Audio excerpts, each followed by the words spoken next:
Okay. Hi, we're here hiking again in this beautiful summer day with Daisy Garcia Montoya. Sí. Yeah, I got it. How are you, Daisy? Pretty good. Not too bad. Not too bad. ¿Tú?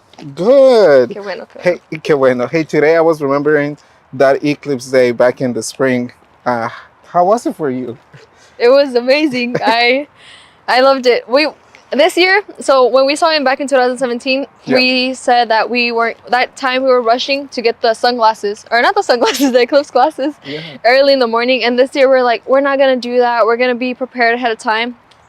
It happened. We didn't do it. So we went early in the morning to un mercadito that mi abuelita le dijo a mi mamá.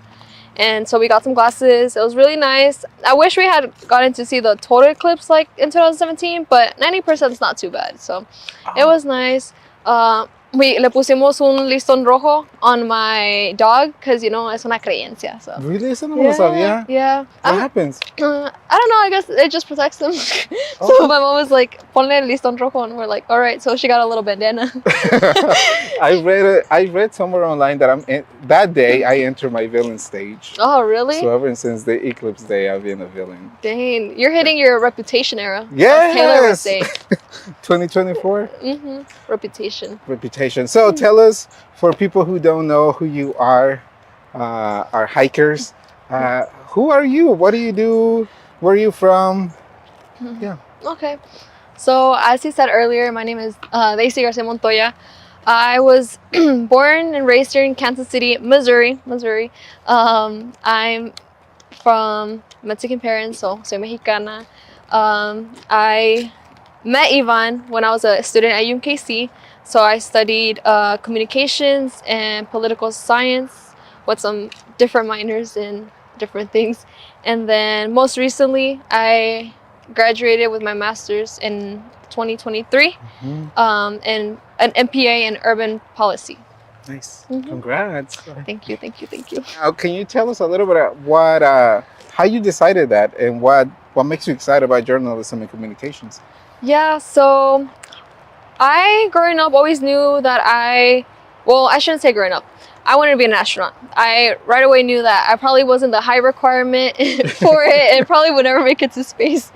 So I let that dream go.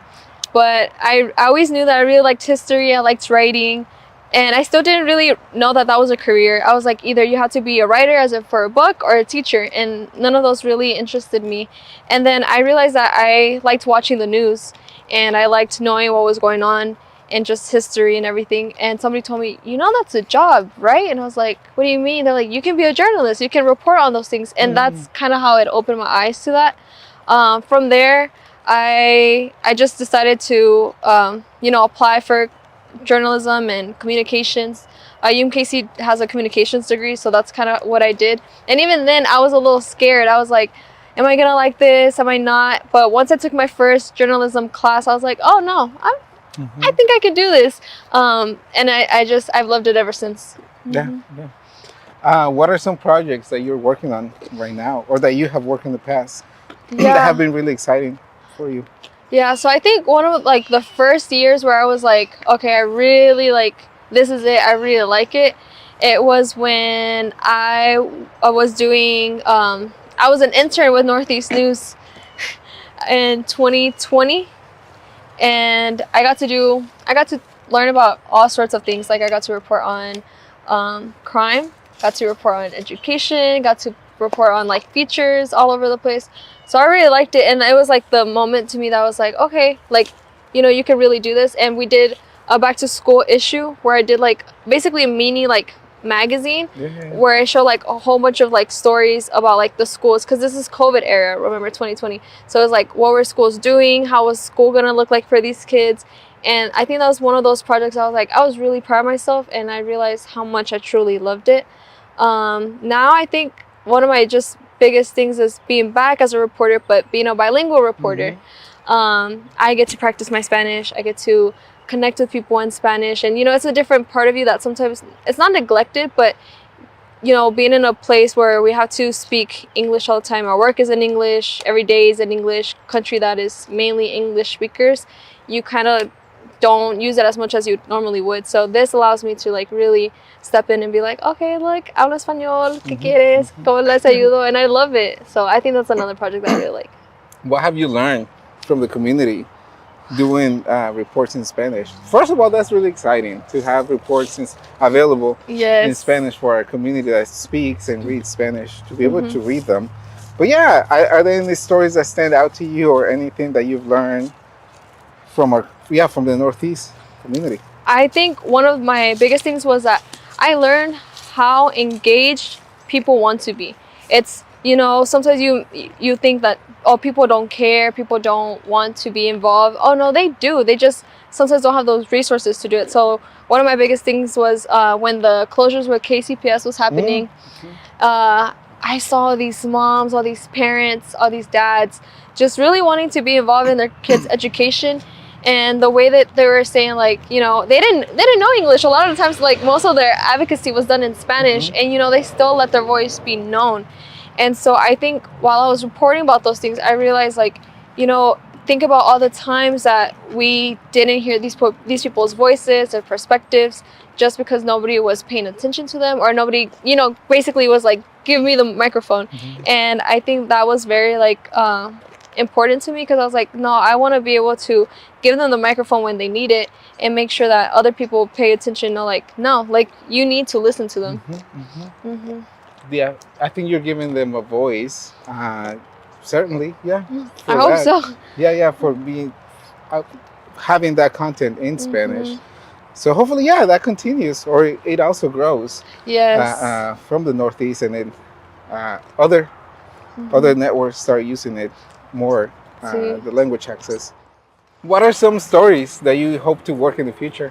I think I definitely want to eventually get into more investigative work, even within the realm of education right now. Like, I do education, but something I love is, like, we see education as more of your traditional view of education. You know, most people just think, oh, that means school, that means like a K through 12 or university, but education is more than that. It can be, you know, like learning about digital skills or literacy. It's also learning about knowing how to buy a house. That's still education. So I think it's just like realizing those things. So I love writing stories about, you know, that way people like also expand, like, education is not just this one thing in schools. Yes. But I would like to eventually, like, be able to write about maybe also like more like feature stories, like little fun stuff, but like highlighting like our people in our community, but being able to do that in Spanish, doing more investigative work, I think would be really fun. One day I would love to do sports, primarily soccer. Yeah, soccer. I would really love to do that, both in English and Spanish. But I've always loved soccer, and I think in the past 3 years I realized how fun that would be to report on stuff like that.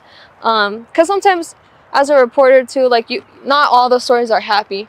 Some of them are upsetting. Some of them you get really invested, or, you know, there's so much sometimes you can feel like you can do. And I'm not saying sports doesn't have its politics, doesn't have all these stuff, but sometimes overall it looks on the lighter scale. Yeah. I think it's also a break for you as a journalist. Yeah. And it's also exciting with the World Cup coming up in a couple of years. Yes, I'm so excited. So I'm sure there's many opportunities out there. I hope so. If y'all hear of any, please let me know. Yes.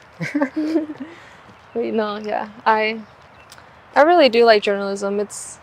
I feel like it has helped me connect with so many people, like people I would have never met. Like the stories that people tell, just so much life that they have, so much background that they know, and I'm like, I would have never met you, and other people would have never known this story if it hadn't been for me doing this interview. And it's just the way that you can connect. Oh, now I know this person, and I think you would be a good connection with this person. I think it's one of my favorite things, especially like somebody who is a yapper, who always talks. So it's really fun. But what was the role of friends in college? Ooh. So, any fun stories? Yeah, a lot. So for me, first of all, I was at Penn Valley, then I transferred to UMKC. By the time I got to UMKC, I was really excited because I knew there would be more opportunities to get involved on campus. So it was something I was really looking forward to. I transferred, unfortunately or fortunately, in the springtime. By then, everybody already has their friends, so I was like alone. Yeah. Or there was a time where I did feel alone, but I met you. Yeah. I went to the MSA, and that's where I met like a lot of my great friends, like Maria, Henry, Julie, Brandon, Adam, all of them. Like it was really great. And like something that I remember is like when I graduated from undergrad, I could tell the difference between that and high school. When I graduated from high school, it felt really like bittersweet, kind of sad. And when I graduated from college, I was like, I felt so content, so fulfilled. Really?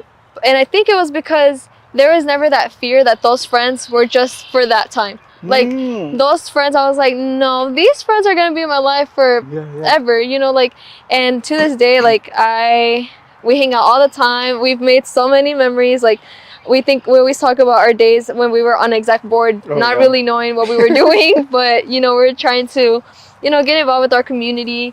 Now we've gone to soccer games together. Ice skating. One time, actually, this is a really funny story. So, one time, because it's a big group of us, right? And we were all trying to hang out. And it was like a monthly hangout for a little bit. And so we were planning to go bowling. So we went to bowling War Parkway. So we get there not all at once, right? Poquito a poquito. And then one of our friends, they're like, they're hungry, so they're like, we're gonna go get Hawaiian Bros and then come back. We're like, okay, cool. Mientras que llegaba todos los demás.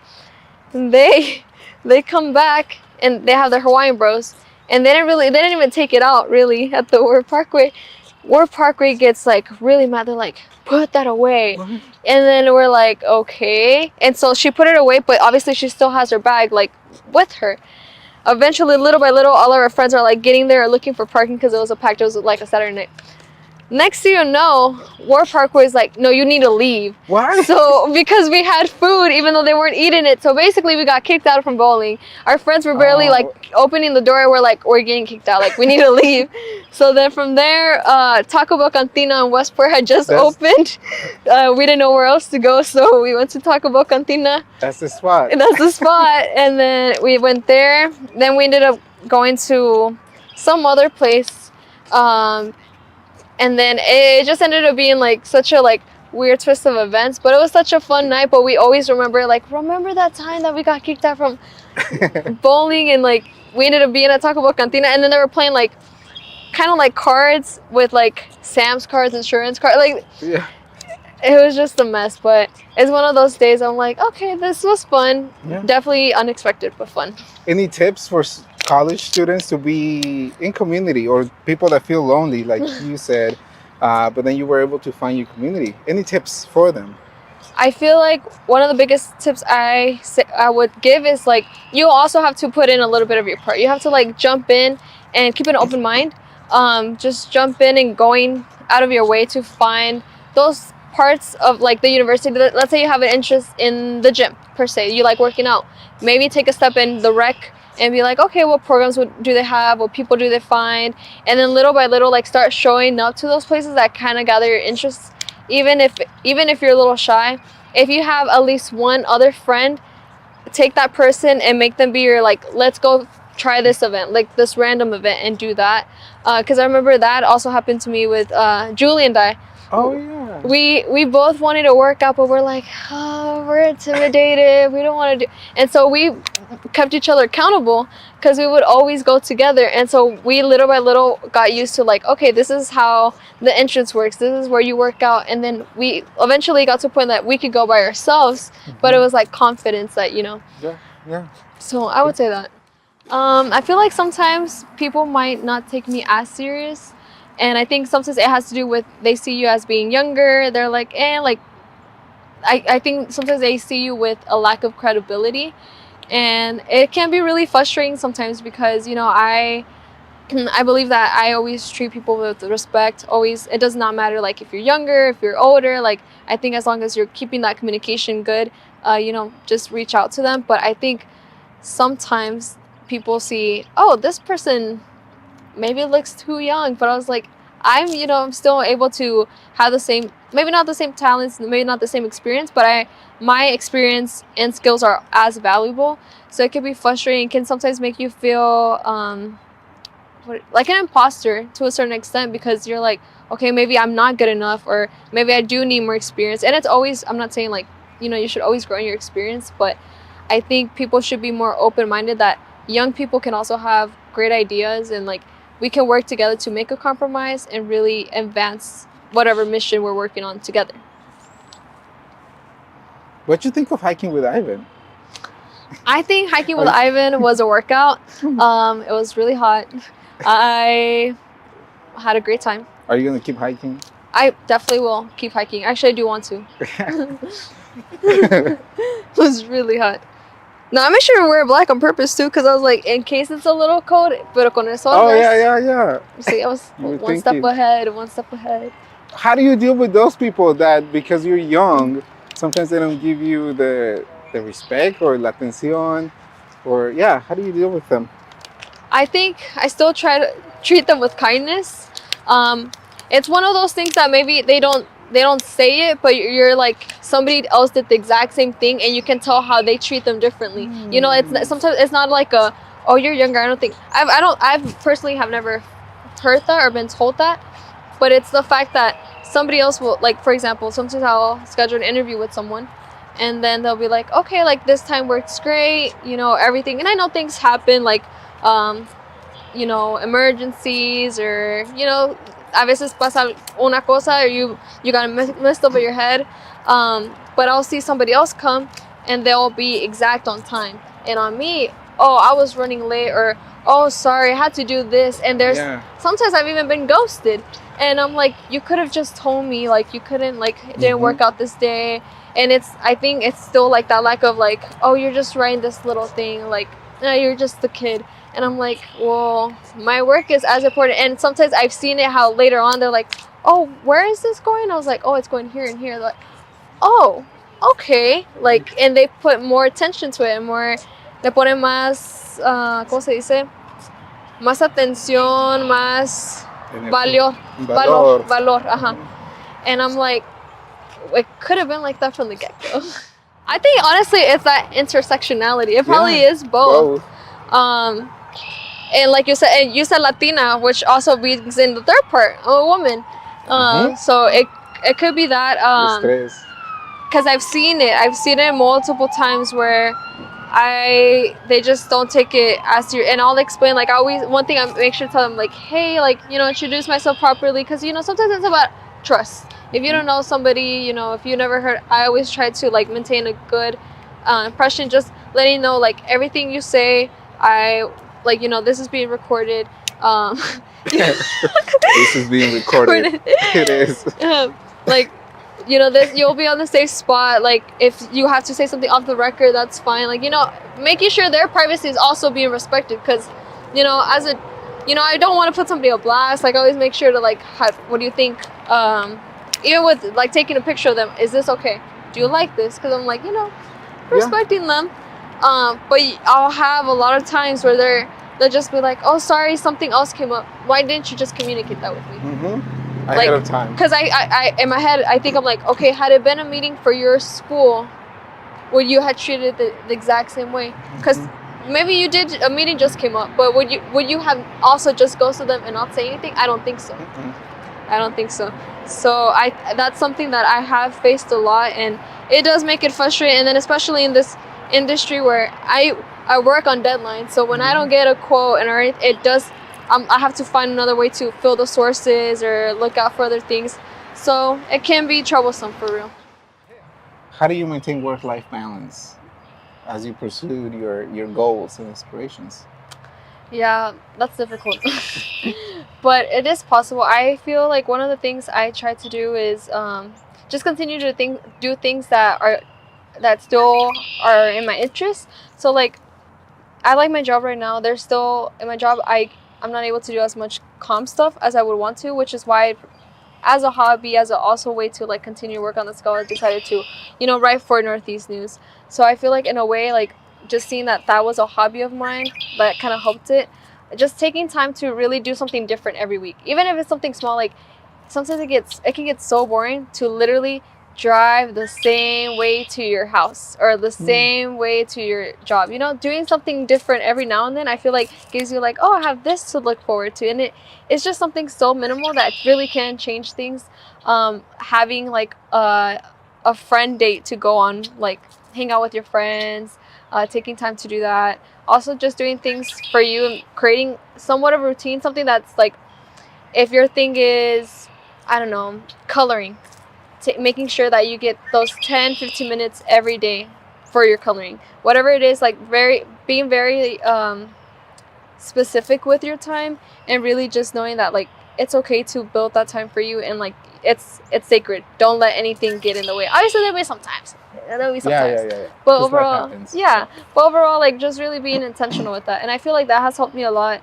Also just therapy, because sometimes it was hard for me to say no. Knowing your boundaries and knowing your limits, like it's okay, like things will be fine, like being able to say no and not feeling like you're laying anybody down, because I think most of us want to give our best part of ourselves. So if you're struggling with, you know, keeping yourself intact, you won't be able to provide the best of yourself to someone else or the project that you want to. So really taking a step back and be like, am I capable or able to really take this on?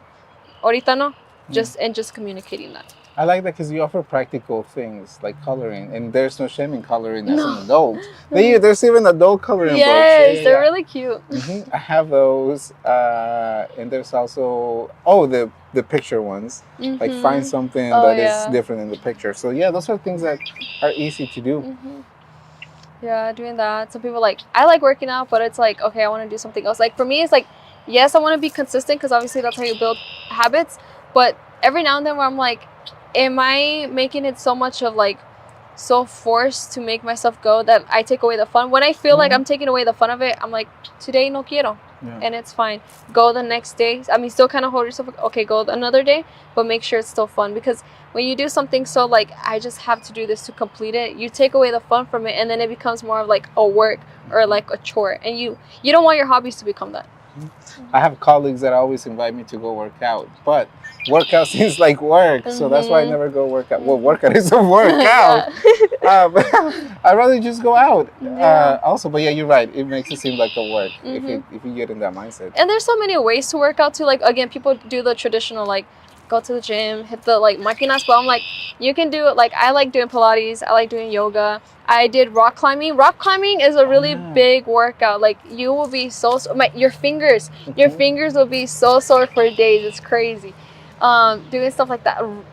I guess people like running. I guess. I don't know why. Hiking, swimming, like recreational sports, even if you're not good at it, like just freaking run, kick a ball, do some little basketball. Right now we've been playing volleyball a lot, my family and I. Oh, nice. Yeah, so like that's super fun. And I mean, some of them are kind of pros, but like the rest of us, we're just do it for fun. and it's fun, and you're getting those steps in. I had a friend that told me if you have an event, at least go 5 minutes or stay as long as you can. So even 5 minutes, even 10 minutes. Yes. But do make that effort, and then it starts to get longer. You start to stay there a little bit longer. So yeah, it's a process. Yeah.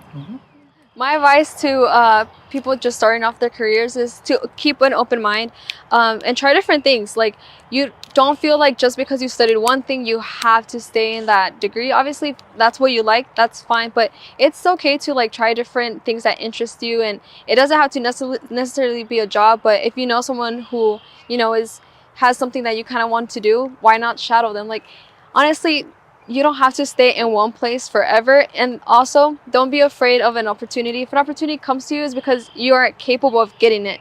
But also don't, on the flip side, you don't have to take every opportunity that comes to you, you know? Like, it's nice that you have those opportunities, but you also have the right to choose, like, I don't feel like doing this, or like, this will come over. Don't feel like just because you didn't take the opportunity then, you won't have opportunities in the future. That's something I've dealt with, where I'm like, oh my God, if I don't take this right now, I'm never going to get a chance like this again. That's not true. Sometimes those opportunities just came to you. Imagine when you seek them, you're going to find so many. So just being open-minded, continue to be positive, lean on your friends and support systems when you need them. They're there for a reason, and you know, they would be more than happy to help you. So whenever you're feeling overwhelmed, reach out to them, and you're going to do great. Like literally, nothing that is meant for you will miss you. So yeah. What's the role of family? Let's talk about the role of family. You as a first generation student in college and also as a new professional. And I say this because I was also a first generation student, and in college it was hard because I did not have that support. I knew they were there, and also as a professional, I was starting my role as a new professional. You also need I felt like I needed my family there. Which they were there again, but the support that I would have liked, it wasn't. But I understand why. Pero cuéntanos about your familia. Yeah, so kind of like you said, I feel I resonate with that because I know that they're there. My family is great. I have a great relationship with them, and I'm really thankful because I feel like they've always told me like tú puedes, like you got this, like. They always gave me that confidence in myself, and I think that's helped me a long way to just be able to seek those opportunities. But at the same time, like you said, like there was times I'm like with FAFSA, I was like, I knew that they couldn't necessarily help me. It's not that they didn't want to, they just didn't have the resources and honestly just couldn't. And so it's one of those things that it really sucked not being able to get that help you wanted, and more so because it's not that they didn't want to provide it, it's just like they really couldn't. They were kind of like, there wasn't sources in Spanish for them. Now we're seeing more of this like linguistic like mindset where people actually are like, okay, we need that. Back then I feel like people were still like, oh, we need Spanish, well, we don't have it. So I think that was difficult, but I think in general they've helped me so much in other ways where they're like really supportive in like my decisions.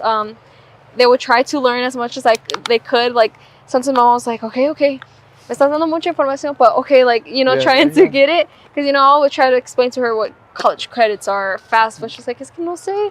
But she would take the time to try to like really learn, and I think just knowing that they were proud of me and like really just behind me, whatever happened, whether there was times I was like, am I even doing the right thing? They're like, you like it, you're okay, like you don't have to figure it out. So I just knowing that I had them to lean on really helped me overall. But yeah, we're doing some of that work with Revolución Educativa and LEC, trying to set those conditions for the Latinx youth advancement, which is also preparing the parents to be able to be there for the children. So we'll see. This summer we're trying a new series to prepare those parents, taking some trips to MU as well, so they can have that experience of what a college life is. So we're doing a little bit también. And también hay muchas organizaciones in the city also working for that.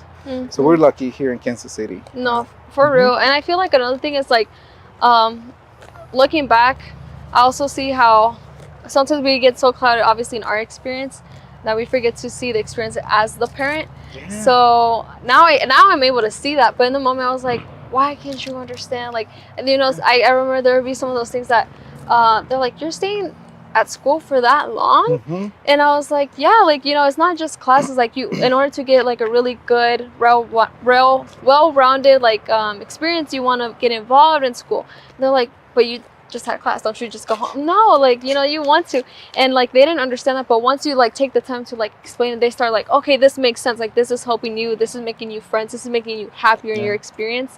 So I think sometimes we have to remind ourselves to be patient with them, because they're also just learning to be parents. I think as the older I've gotten, I realized I would always see my mom and dad as just mom and dad, but mom and dad is also husband and wife, also brother and sister. Well, not to each other, not to each other, not to each other, but to their siblings.